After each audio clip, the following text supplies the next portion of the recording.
வணக்கம் நண்பர்களே. கஷ்டப்பட்டு சம்பாரித்து ஒரு இடத்த வாங்கிடணும் அப்படிங்கிறதுக்காக ஒருத்தட்ட ஒரு பேசி முடித்து முன் தொகையெல்லாம் கொடுத்து சேல் அக்ரிமெண்ட் போட்டு மீதி அமௌண்ட்டை வந்து நான் சேல் டீடு கிரைய பத்திரம் எழுதும் பொழுது கொடுத்துட்றோம் அப்படின்னு சொல்லி ஒரு அக்ரிமெண்ட் போட்டு ஹாப்பாடான்னு மூச்சு விட்டோன்னு வச்சுக்கோங்களேன். இந்த இடைப்பட்ட காலத்தில் நமக்கும் அவருக்கும் நல்ல சுமூகபூர்வமாக இருக்கணும். அதில் ஏதாவது பிரச்சனை ஏற்பட்டாலோ இல்லைன்னா நம்ம பேசின தொகையை விட அதிகமான தொகைக்கு வேறு ஒரு நபர் வாங்கிக்கிறதுக்கு முன் வந்தாலோ இந்த சேல் அக்ரிமெண்ட் பற்றி நடக்கிறதுக்கு அந்த இடத்தோட உரிமையாளர் மறுத்துருவார்.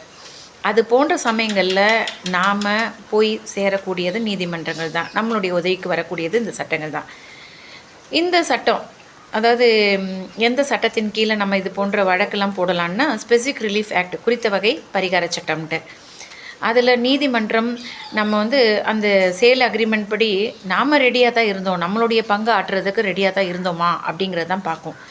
அப்படி இருந்தால் தான் நம்ம கேட்குற பரிகாரம் சேல் டீடை வந்து எக்ஸிக்யூட் பண்ண சொல்லி அந்த எதிர்த்தரப்பினருக்கு உத்தரவு போடும். அப்படி நம்ம ரெடியாக இருக்கோம், வில்லிங்காக இருக்கோம் அப்படிங்கிறதுக்கு நீதிமன்றம் பார்க்கக்கூடிய விஷயம் என்னென்னா, இந்த மீதி தொகை இருக்கு இல்லையா, பேலன்ஸ் அமௌண்ட்டை கொடுத்து தான் சேல் டீடை எழுதி கொடுக்குறேன்னு, அந்த அமௌண்ட்டை நம்ம கையில் வச்சுருந்தோமா, அதுக்கான ஆவணங்கள் சாட்சியங்கள் எல்லாம் கேட்கும். இது நான் சொல்லலைங்க, உச்சநீதிமன்றம் சமீபத்தில் வந்து இந்த வழக்கில் சொல்லியிருக்கு. அந்த வழக்கில் எப்படின்னா, சம்மந்தப்பட்ட நபர் வந்து கோர்ட்டில் கேஸ் ஃபைல் பண்ணப்போ ஃபைல் பண்ணிடுறாரு. அவருக்கு சாதகமாக ட்ரையல் கோர்ட்டில் தீர்ப்பாயிடுதுங்க. நான் ஹைகோர்ட் போனோன்னா அவங்க வந்து இல்லை நீங்கள் வந்து ஃபிக்ஸட் டெபாசிட், நீங்கள் அந்த மீதி அமௌண்ட்டை வந்து அந்த சேல் அக்ரிமெண்ட் இருந்தப்போவும் உங்கள் கையில் இருந்ததுக்கான ஆதாரம் எதுவும் இல்லை, கேஸ் ஃபைல் பண்ணப்போவும் ஆதாரம் எதுவும் இல்லை, அது கேஸ் தொடர்ந்து நடந்துகிட்டு இருக்கும் பொழுது தான் நீங்கள் வந்து 4 ஃபிக்ஸட் டெபாசிட் ரிசிப்டை கொண்டு வந்து காட்டுறீங்க.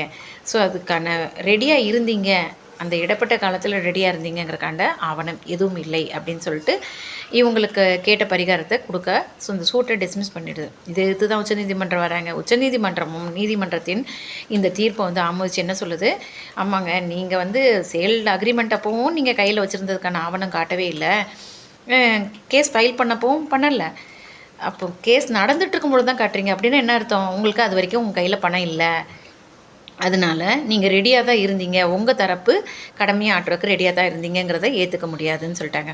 அவங்க இன்னொன்றும் பார்க்குறாங்க, வில்லிங்னஸ், நீங்கள் அந்த அக்ரிமெண்ட்டை செயல்படுத்துறதுக்கு ரொம்ப ஆர்வமாக இருந்தீங்களா அப்படிங்கிறக்கான ஆதாரமும் கொடுக்கணும். என்ன ஆதாரங்க, அதாவது நமக்கு அவர் கொடுக்குறதுக்கு காலதாமதப்படுத்துகிறாரு, எழுதி கொடுக்குறதுக்கு நம்ம கையில் பணம் இருக்குது, ஆனால் எக்ஸிக்யூட் பண்ணி கொடுக்குறதுக்கு அவர் காலதாமதப்படுத்துனாருன்னா என்ன செய்வோம், ஒன்று ஓரலாக போய் கேட்போம், இல்லைன்னா அடுத்தது வக்கீல் நோட்டீஸ் விடுவோம் இல்லைங்களா. அதுக்கும் அவர் வரலைன்னா உடனே கோர்ட்டில் கேஸை ஃபைல் பண்ணுவோம். இந்த வழக்கில் என்ன பண்ணியிருக்கிறாங்க, அவர் அமைதியாக இருந்திருக்கிறாரு.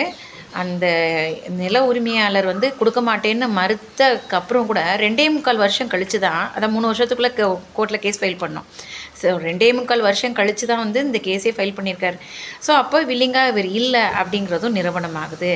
அதனால் இவர் கேட்ட பரிகாரத்தை கொடுக்க முடியாது அப்படின்னு உச்சநீதிமன்றம் சொல்லியிருக்கு. ஸோ இதுலேருந்து நம்ம தெரிஞ்சுக்க வேண்டியது என்ன டேக்அவே இன்றைக்கி அப்படின்னா, நாம் ஒரு இடத்தையோ வீட்டையோ வாங்குறதுக்காக ஒரு சேல் அக்ரிமெண்ட் போட்டு முன்தொகை கொடுத்துருந்தோம் அப்படின்னா, மீதி பணத்தை நாம் செலுத்துவதற்கு தயாராக இருந்தோம் அப்படிங்கிறதுக்கான அந்த ஃபண்டு கையில் இருக்குது அப்படிங்கிறதுக்கான இதை வந்து ஆவணத்தை காட்டணும். இதுக்கு கோர்ட்டில் போய் அந்த அமௌண்ட்டை கட்டணும் அவசியம் இல்லைங்க. ஃபிக்ஸட் டெபாசிட் அன்றைக்கி தேதியில் நம்ம கையில் வச்சுக்கிட்டு இருந்தோம்னா போதும். அதே மாதிரி நம்ம வில்லிங்காக இருந்தோம், ரெடியாக இருக்கோங்கிறத காட்டிட்டோம். வில்லிங்காக இருந்தோங்கிறதுக்கு நான் சொன்னேன், லீகல் நோட்டீஸு, சூட்டு வந்து குறித்த பீரியடுக்குள்ளே ஃபைல் பண்ணுறது, இதெல்லாம் தாங்க காரணம். இதை நம்ம தெரிஞ்சுக்கிட்டோன்னா தேவையில்லாத சட்ட சிக்கல்லேருந்து தப்பிச்சுக்கலாம். மீண்டும் இன்னொரு பதிவில் உங்களை சந்திக்கிறேன். நன்றி, வணக்கம்.